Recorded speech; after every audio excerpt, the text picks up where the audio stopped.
कुलधर्म पाळणं हे प्रत्येक मनुष्याचं कर्तव्य आहे. इतकंच नव्हे तर त्याची तपश्चर्या, त्याचा मोक्ष, त्याचं परमात्मपद त्यातच आहे.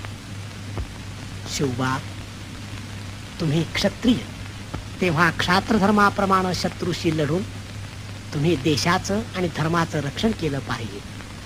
तो तुमचा राजधर्म आहे. तो तुम्ही पाळला तर जनक अंबरीषाप्रमाणे इहलोकी कीर्ती आणि परलोकी मोक्ष मिळवा. पण महाराज, क्षात्रिय धर्माच्या मोहाचं जाळे इतकं मोठं आणि गुंतागुंतीचं आहे की त्यात एकदा अडकलेला मनुष्य प्राणी परमेश्वर प्राप्ती करून घेण्यासाठी कधीच मोकळा होणार नाही. तसं नाही राजे. वर्णाश्रम धर्माप्रमाणे प्राप्त झालेली कर्तव्ये तुच्छ लेखून ईश्वर प्राप्तीसाठी संसाराचा त्याग करण्याची किंवा दुसरा कोणताही